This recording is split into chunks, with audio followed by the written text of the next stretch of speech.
Hey everybody. Shit. Hey everybody, this is Good Trip, Bad Trip for Tuesday, May 16th. Um, this one's going to be about Japan. I'm going to set the timer to 15 minutes. I just want to let me just play some music. It's one of the things about vinyl, you have to constantly keep turning the vinyl over and pressing play. It doesn't just play indefinitely. So Japan, yeah. What struck me about Japan? What really captivated me and amazed me? Something I did not expect at all is how lovely and how welcoming and how kind people will be. And having gone to Japan, having seen those people, having seen this environment which they created for themselves, it's a lot of times people are saying about Japan, about Tokyo, that it's the future. It's what Earth will look like in the future. I say fuck that. It's not the future. Some other people are saying, oh, it's a different planet. It isn't. It's not the future. It's not a different planet. It's actually what this planet should look like, what the present should look like best case scenario, so to speak. And everyone else, including yours truly, is living in the fucking Stone Age. And it's not about Tokyo being super futuristic. In that sense, I could say that I was a little bit underwhelmed, maybe. It's the same with Hong Kong. I expected it to be like, Blade Runner type of reality. Whereas in essence it isn't. There are some skyscrapers and some buildings that look super futuristic and nice, but on the other hand there are some that look less than impressive, a little bit shabby. If they were built several decades ago, it's the way they're supposed to look, and there is no constant, we'll demolish this whole block and just build a row of new houses there. Nothing like that's going on there. So what's new is new, what's older is older, and some machines on the underground are old. The taxis are all super old, but it kind of comes together in a really nice way. It's all working, it's all running, and you get into the rhythm of it and you start loving it. Really, I don't know what else to say. There's not that much bad trip in this whole situation that I can share with you guys. It is super expensive, yeah, and I mean I've been told, like I posted on Facebook that Tokyo is super expensive, and there was one comment and the guy said, well, you could get a sushi for like $1 on the street. I mean, yeah, there is street food. There is also street food in Copenhagen and other super expensive places. You can like eat hot dogs, or you can just go to a 7-Eleven and buy a loaf of bread and a can of mayonnaise. It's not gonna be $50. It's gonna be like $2. But I mean, if you go into restaurants, if you go into if you stay in a 4 or 5 star hotel, if you use taxis, which I stopped doing after like the second day because it's ridiculously expensive, and also the underground system, the train system, I should say, part of it is underground, part of it is above ground, is really. It's really convenient, and once you get the hack of it, and Google Maps helps with that. All the locals are everyone's so super friendly that people will stop and go out of the way to help you and explain in a lot of situations, not just explain, but actually lead you to the place where you need to be, to the platform where you need to be, or whatnot.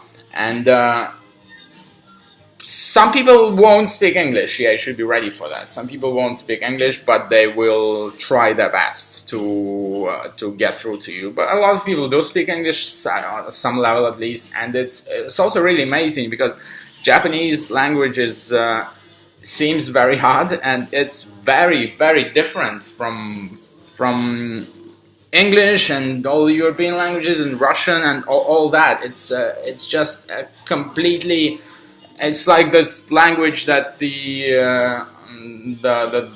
what are they called, the omnipods from the Arrival movie spoke. It's a little bit like that. I mean, all the hieroglyphs and all that, and the way that it's written. Sometimes it's left to right, sometimes it's top to bottom, and even the numerals are different. In a lot of cases, they use European numerals, though.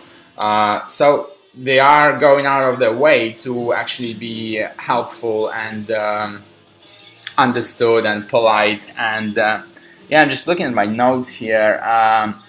What are the other bad things that I could say? Because you know, it's an amazing place. It's great, but you have to keep a critical approach. Just so you know, when someone is overwhelmed all the time, and when they're saying that everything is just great, you kind of tune out after a while. So, oh, this person likes everything, and I don't care what he or she has to say, because they just like everything, and fuck them. Also, there is a tendency for some people to kind of glorify their own experience. Like, I went to Cuba and it was great because I went there, or I spent a week in Israel and it was great because I was there. No, I'm saying it wrong. It's not because I was there, but because you kind of don't like to say that the experience that you had. So I'm just looking. I think there's a crack on the window. What the hell is that? Check it out later. Yeah. Or yeah, I go to Budapest often, and it's the best place on earth because it's the best place on earth, and that is why I go there. No, you have to keep a kind of critical approach, so to speak. I don't know. So people actually listen to you, because I don't care for the opinions of people that like everything, because at the end of the day, for me, their opinion is not worth very much, because if you're saying everything is great, then there is no, like, and if you know that some of the things that they're saying is great are not really great, then you're like, well, okay, you just like everything, whatever. Yeah, I'm all for that. If you can live this way, that's all good, but that's not for me. So what are the bad things about Tokyo? So a few of those. Everything is super expensive. I guess it's not bad. It's just relative. If you got a lot of money, and if you can stay at like the Four Seasons or the Ritz, and you know, fly there in a private jet and go to the most expensive restaurants, then it's all good. It is expensive though, and in terms of food, for example, it's there are there's a billion options like on every street, and but still, the collective consciousness that we're used to, like the TripAdvisors and Yelps and all that stuff, unless you speak Japanese, you won't find a lot of collective consciousness systems that will help you a lot, because the ones that we're used to, they don't have that many reviews, and also they're not very accurate. So you have to rely on just your gut feeling, on what the locals recommend. And the locals, you have to understand, they have a very different sense. In a way, they have a different sense of what's good. Like, especially in terms of food, what would be good for a person living in Tokyo will not necessarily be enjoyed by yourself, yeah. So, and it's for me it was really hard to find that kind of middle level, that mid-level, I don't know, restaurants, for example. There are a lot of places that are relatively cheap by Tokyo standards, yeah, and they are just very basic and very simple. And sometimes you'll get a good plate of ramen or decent sushi. Sometimes it's less so. And then there is a whole other level where you get you pay like $300 for a meal, and that you have to also book in advance, like 1 month in advance. So I wasn't overwhelmed by food, to be honest, which is what I expected. I had some oysters and on just the market, and the oysters I loved. I wish I could experience more of that maybe next time I go. What else? Like negativity stuff. Shopping is decent in Japan, especially Japanese brands. There are two things to keep in mind regarding that, though. First of all, the sizes. It's really for like a medium-sized guy like myself. It's really hard to find the sizes. They are either not there or they did exist initially, but they had really low stock. Like I would be like definitely an XL in Japanese sizes, and they had like, for instance, I just stumbled upon that brand with the name Minotaur, and I really loved some of the stuff they were selling, like the trench coats and stuff. But they didn't have the right size. They didn't have the size. They were all sold out on Amazon XL. So the really good like Japanese brands, you have to be lucky to get the right size, because the fucking fashion bloggers they bought everything the day it came out, I guess.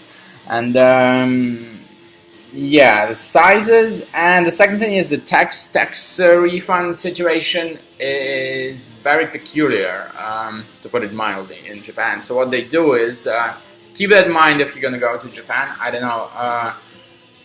I had 2 tax refunds, after which I stopped. So what happens is they give you a tax-free price at the store.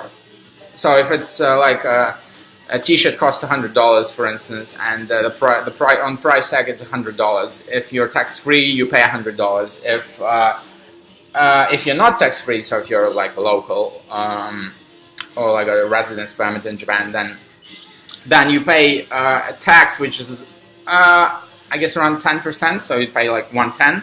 So to get the low price, you have to give them your passport, and you get the low price, which seems cool, right?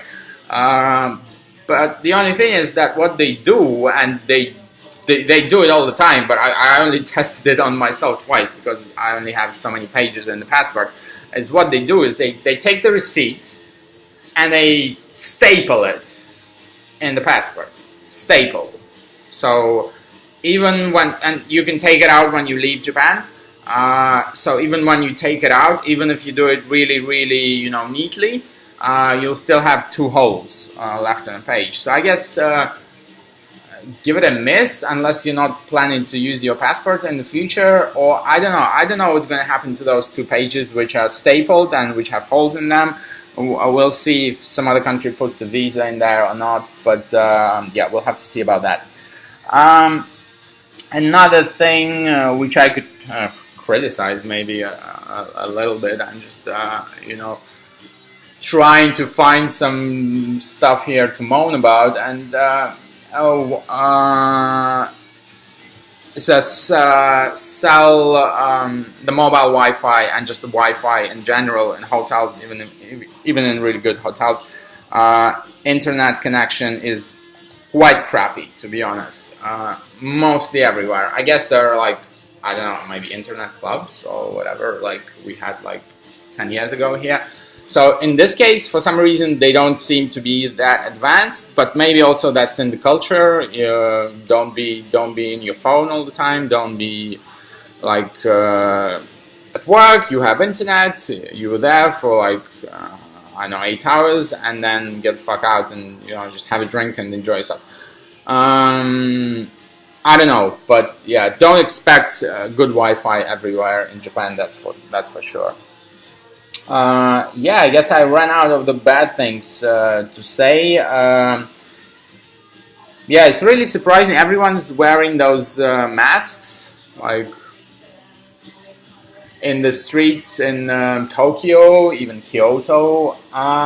I haven't gotten to the bottom of it, of why they're doing it. There are a few reasons. One of them is bad air quality. I certainly didn't experience that. I mean, compared with what? Compared to Moscow, it's like fucking Hawaii. But I don't know, maybe compared to Hawaii, it's worse. But I guess maybe it's to protect from. That's my 15 minutes, but I'll go a little bit over that.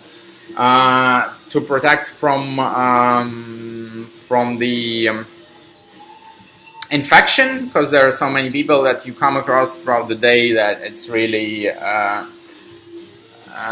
you interact with a lot of people, and unless you do that, you're gonna catch some flu or something. Maybe that's for that. Maybe for the allergies. It looks good though. It says yeah, on one of the lists why people in Japan wear face masks. It's one of the points was it's like a fashion statement. I don't know about that, but it looks really cool though. It looks very interesting and oftentimes sexy. Yeah, cell phone Wi-Fi. Hipsters. The airport prices. I guess I'm going off the critical wagon again into the praising the area of praise.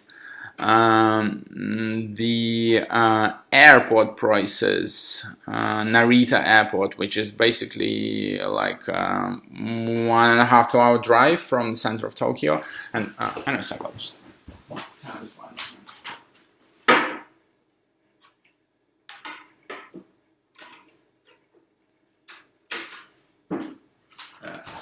Stone Roses, by the way. That's one of the reasons I actually planned this trip to Tokyo, is that Stone Roses concert was fucking amazing. Actually went to both of them. Thanks, Andre, for the second ticket. And yeah, was speaking about the Narita airport prices. It's just the prices are exactly the fucking same as they are in the city. So there's no airport surcharge whatsoever. That was really impressive, and I don't know anywhere else in the world. Probably places like this in the world, but I haven't noticed it. Usually things cost like triple at airports, and it's not the case in Tokyo. And yeah, not so many bad things to say. I haven't come across. I don't have any Japanese friends, so all my interactions were like talking to people in train station, on the streets, in a hotel, in a bar. So mostly like very superficial interactions, but still I haven't come across a single fucking asshole, like in any shape or form. I don't know, was I lucky? Maybe, but I haven't heard a single horn, like beep beep beep. Not even a single fucking bike bell, it's I should speak about that. Yeah, you guys who ride bikes, wherever, you should keep that in mind. Maybe, I don't know. So what they do in Japan is that there are a lot of cyclists, a lot of people riding bikes, but they don't have bike lanes like all the time. Like sometimes they use the same roads, the same pavements that the pedestrians use.